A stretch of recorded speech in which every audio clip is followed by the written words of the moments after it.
ಪ್ರಕಾಶ್ ರಾಜಿಯವರ ಒಂದು ಲೇಖನವನ್ನು ಓದಿದೆ. ಅದರಲ್ಲಿ ಅವರು ಗುಮ್ಮನೊಂದಿಗೆ ಗುದ್ದಾಟ ಅಂತೇಳಿ ಬರೆದಿದ್ದಾರೆ. ಅವರ ಬಹುಶಃ ಗುಮ್ಮ ಅನ್ನುವಂತಹ ಒಂದು ಕಲ್ಪನೆ ಇದೆಯಲ್ಲ, ಅದು ಸುಳ್ಳು ಇರ್ಬೋದು, ಆದರೆ ಅದರಲ್ಲಿರುವಂತಹ ಮುಗ್ಧತೆ, ಅಮ್ಮನ ಮುಗ್ಧತೆ ಇದೆ, ಅದರಲ್ಲಿ ಅಡಗಿದೆ. ಆದರೆ ಇಂದು ನಮ್ಮ ಮುಂದಿರುವಂತಹ ರಾಜಕೀಯದ ಸುಳ್ಳುಗಳು ಎಂತಹ ಕ್ರೂರ ವ್ಯವಸ್ಥೆಯಲ್ಲಿ ಕ್ರೂರವಾದ ರೀತಿಯಲ್ಲಿ ನಮ್ಮ ಮುಂದಿದೆ ಅನ್ನೋದನ್ನು ನಾವು ಅರಿತುಕೊಳ್ಬೇಕಾಗ್ತದೆ. ಅದನ್ನು ಹೇಳಲಿಕ್ಕೆ ಪ್ರಯತ್ನ ಪಟ್ಟಿದ್ದಾರೆ ಅವರು. ತೆಂಡೂಲ್ಕರ್ ನಾಟಕ ಇರ್ಬೋದು, ಅಥವಾ ನಾವು ನೋಡಿದಂತಹ ಜೋಕುಮಾರ್ ಸ್ವಾಮಿ ಅಂತ ನಾಟಕಗಳು, ನಮ್ಮ ವಸಂತ ಬನ್ನಾಡಿಯವರು ಆಡಿದಂತಹ ನಾಟಕಗಳು, ಮತ್ತೆ ಹಲವು ನಮ್ಮ ಕರಾವಳಿ ಕರ್ನಾಟಕದಲ್ಲಿ ಆಡಿದಂತಹ ನಾಟಕಗಳನ್ನು ನೋಡಿದಾಗ ನಾವು ದಿಗ್ಭ್ರಮೆಗೆ ಒಳಗಾಗ್ತೇವೆ. ಆ ದಿಗ್ಭ್ರಮೆಯೇ ಬಹುಶಃ ನಿರ್ದಿಗಂತವಾಗಿ ಮೂರ್ತ ರೂಪ ತಾಳಿದೆ ಅಂತ ನನಗೆ ಅನ್ನಿಸ್ತದೆ.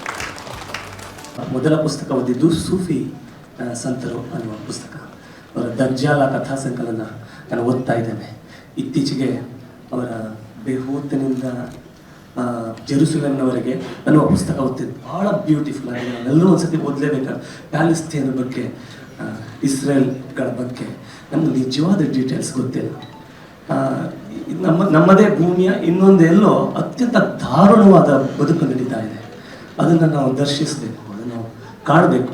ಅದನ್ನು ನಮ್ಮ ಯುವ ಮನಸ್ಥಿತಿಯವರಿಗೆ ಅದನ್ನು ತೆರೆದಿಡ್ತಾ ಇರುವ ಫಕೀರ್ ಮೊಹಮ್ಮದ್ ಕಟ್ಪಾಡಿಯವರು ಕರಾವಳಿಯ ನಿರ್ದಿಗಂತದ ಈ ಉದ್ಘಾಟನಾ ಕಾರ್ಯಕ್ರಮಕ್ಕೆ ಬಂದಿರುವುದು ನಮ್ಮೆಲ್ಲರಿಗೂ ತುಂಬ ತುಂಬ ತುಂಬ ತುಂಬ ಸಂತೋಷದ ವಿಷಯ. ಫಕೀರ್ ಮೊಹಮ್ಮದ್ ಕಟ್ಪಾಡಿಯವರು ತಮ್ಮ ಮಾತುಗಳನ್ನು ಆಡಬೇಕು. ಎಲ್ಲರಿಗೂ ವಂದನೆಗಳು. ನಿರ್ದಿಗಂತ ಅನ್ನುವಂಥ ಶಬ್ದವೇ ನಮ್ಮನ್ನು ಒಂದು ರೀತಿಯಲ್ಲಿ ಯಾವುದೋ ಒಂದು ಪ್ರಪಂಚಕ್ಕೆ ಕರ್ಕೊಂಡು ಹೋಗುವಂತಹ ರೀತಿಯಲ್ಲಿದೆ. ಅದನ್ನು ಕುವೆಂಪುವರು ಹುಟ್ಟು ಹಾಕಿದರೂ ಕೂಡ ನಮ್ಮ ಪ್ರಕಾಶ್ ರಾಜ್ ಅವರು ಅದನ್ನು ಇನ್ನಷ್ಟು ವಿಶಾಲವಾಗಿ ಅದರ ಅರ್ಥವನ್ನು ಮಾಡಿಕೊಡ್ತಾ ಇದ್ದಾರೆ. ಬಹಳ ಸಂತೋಷದ ಸಂಗತಿ.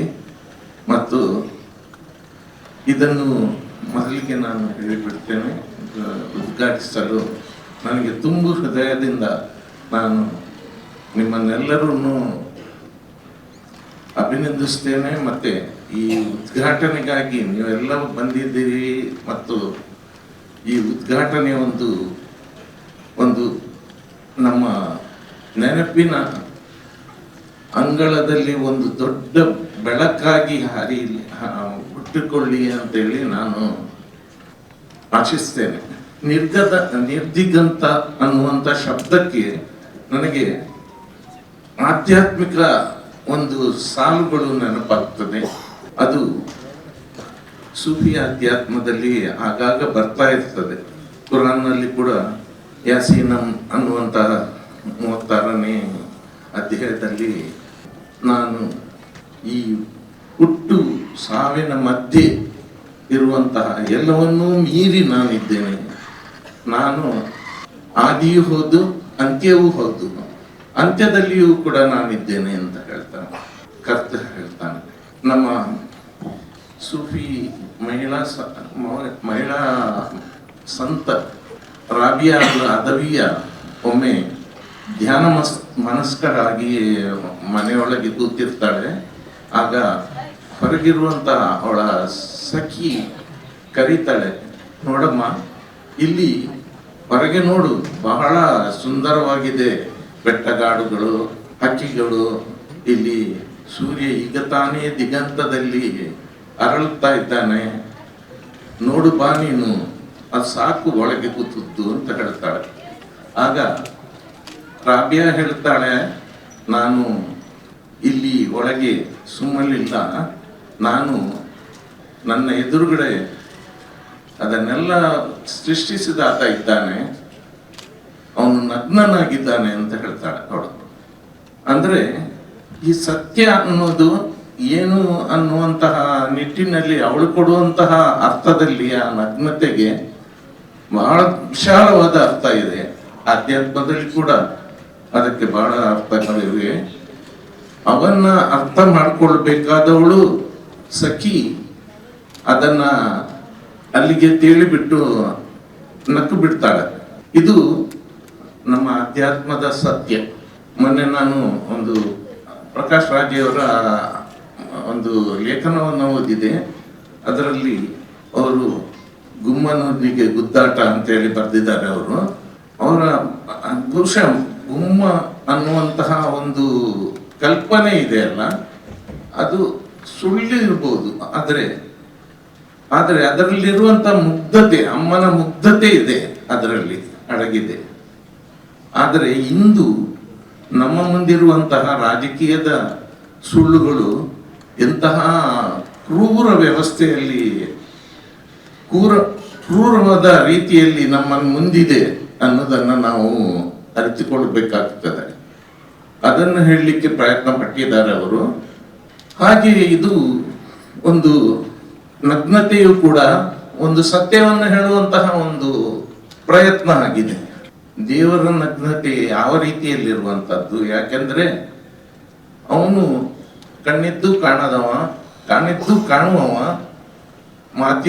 ನಾಲಿಗೆ ಇದ್ದು ನಾಲಿಗೆ ಇಲ್ಲದೆಯೂ ಮಾತಾಡುವವ, ಮತ್ತು ಆದಿಯೂ ಹೌದು ಅಂತ್ಯವೂ ಹೌದು ಅವನು. ಅಂಥವನನ್ನ ನಗ್ನ ರೂಪದಲ್ಲಿ ಹೇಗೆ ನೋಡ್ತೀರಾ ನೀವು? ಅದೇ ರೀತಿಯಲ್ಲಿ ಸೃಷ್ಟಿಗೆ ಒಂದು ನಿಯಮ ಇರ್ತದೆ ಅಂತ ಹೇಳ್ತಾರೆ. ಸೃಷ್ಟಿ ಕೂಡ ಒಂದು ರೀತಿಯಲ್ಲಿ ಅದು ನಿಗೂಢವಾದದ್ದು. ರಂಗಭೂಮಿಯಲ್ಲಿ ನಾವು ಬಹಳಷ್ಟು ನೋಡಿದ್ದೇವೆ. ನಾವು ಕೆಲಸವನ್ನು ಕೂಡ ನಾನು ಕೂಡ ದೂರ ನಿಂತಾದರೂ ಮಾಡಿದ್ದೇನೆ. ನಾನು ಬಹುಶಃ ನನ್ನ ಸಾಹಿತ್ಯದ ಮೊದಲಿನ ಪಾಠವೇ ನನ್ನ ತುಳು ನಾಟಕಗಳಲ್ಲಿ ನಾನು ದಕ್ಷಿಣ ಕನ್ನಡದಲ್ಲಿ ಅಲ್ಲಲ್ಲಿ ಆಡಿಸಿ ಮಾಡಿ ಬರೆದು ತಯಾರು ಮಾಡಿದೆ.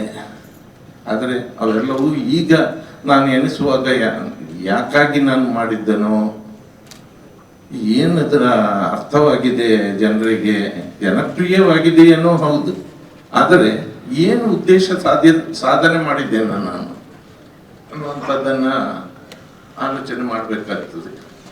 ಆದರೆ ಇಂದು ನಾನು ಕಂಡಂತಹ ಹಲವು ತೆಂಡೂಲ್ಕರ್ ನಾಟಕ ಇರ್ಬೋದು, ಅಥವಾ ನಾವು ನೋಡಿದಂತಹ ಜೋಕುಮಾರ್ ಸ್ವಾಮಿ ಅಂತ ನಾಟಕಗಳು, ನಮ್ಮ ವಸಂತ ಬನ್ನಾಡಿಯವರು ಆಡಿದಂತಹ ನಾಟಕಗಳು, ಮತ್ತೆ ಹಲವು ನಮ್ಮ ಕರಾವಳಿ ಕರ್ನಾಟಕದಲ್ಲಿ ಆಡಿದಂತಹ ನಾಟಕಗಳನ್ನು ನೋಡಿದಾಗ ನಾವು ದಿಗ್ಭ್ರಮೆಗೆ ಒಳಗಾಗ್ತೇವೆ.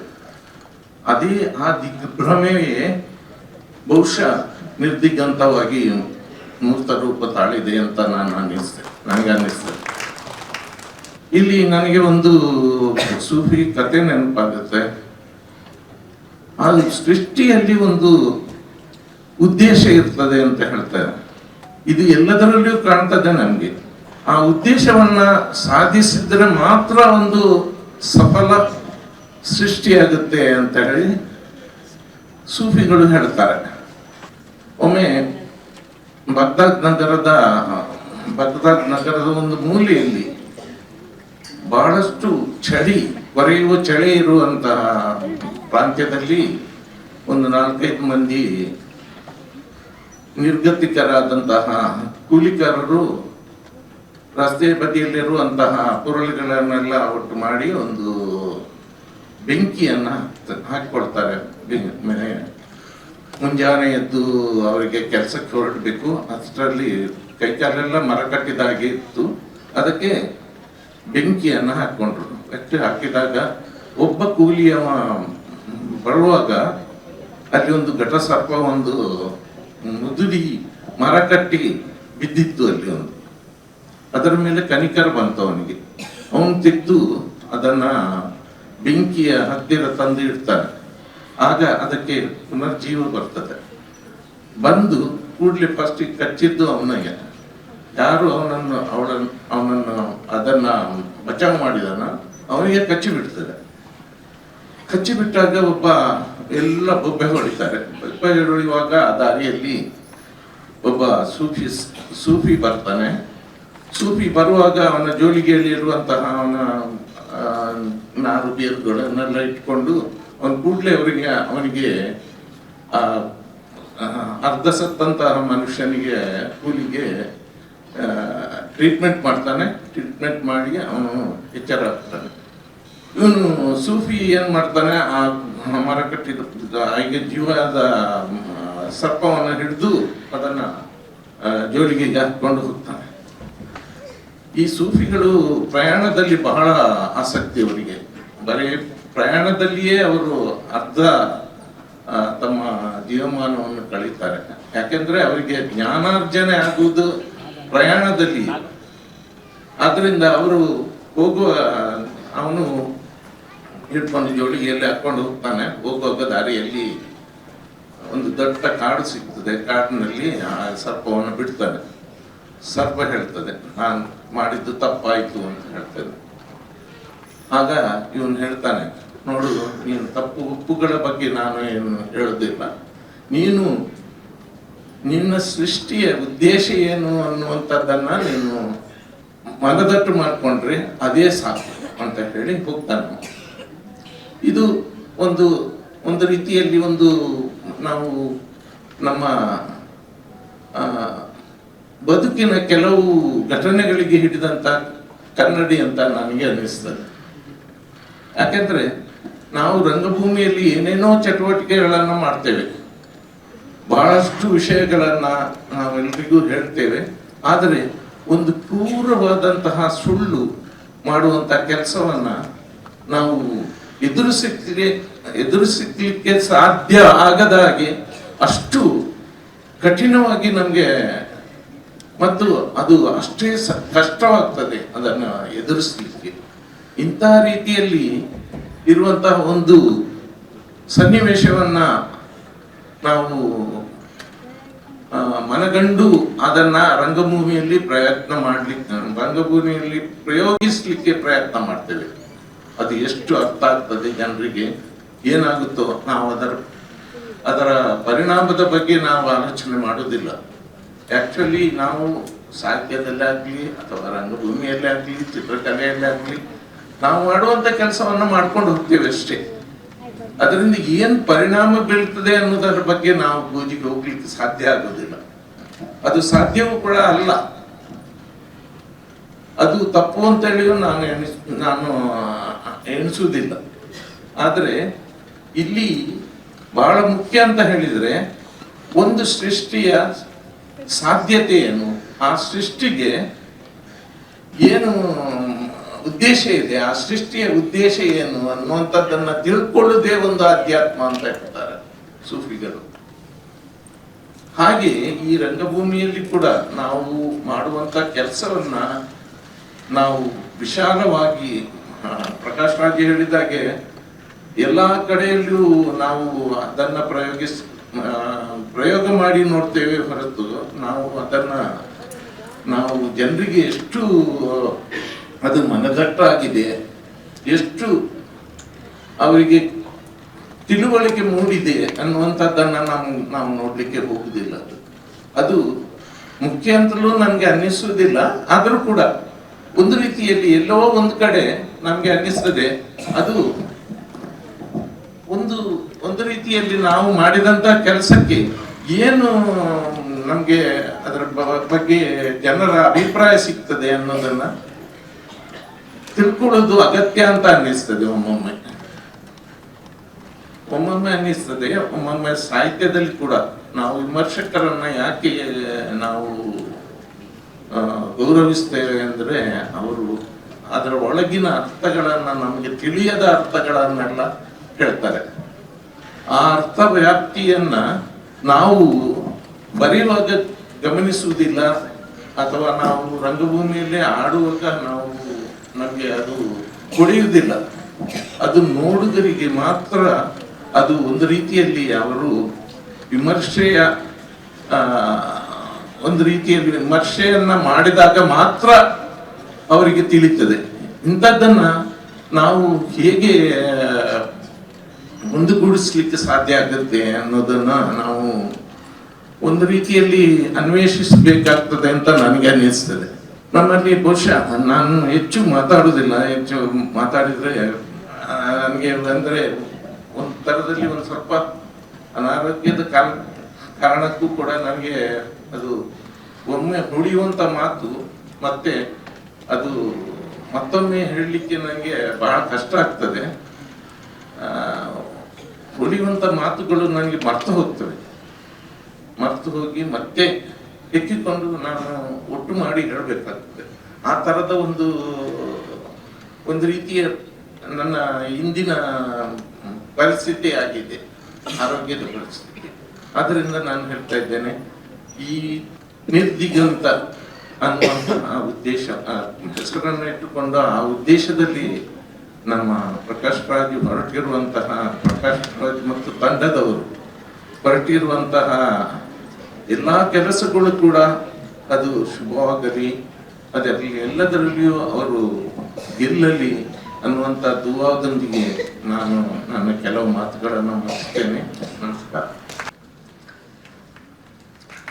ಒಂದೇ ಕ್ಷಣದಲ್ಲಿ ಒಬ್ಬ ಆಧ್ಯಾತ್ಮಿಕ ವ್ಯಕ್ತಿಯಂತೆ ಮಾತಾಡಿ, ಸೂಫಿ ಸಂತನಂತೆ ಮಾತಾಡಿ, ರಾಜಕೀಯ ನಿಲುವುಗಳನ್ನು ಹೇಳಿ, ಸಾಮಾಜಿಕ ಬದ್ಧತೆಯನ್ನು ಎಚ್ಚರಿಸಿ ರಂಗಭೂಮಿ ನಡೆಯಬೇಕಾದ ನಡೆಗಳನ್ನು ನಮಗೆ ಹೇಳಿದ್ದಾರೆ. Thank you sir.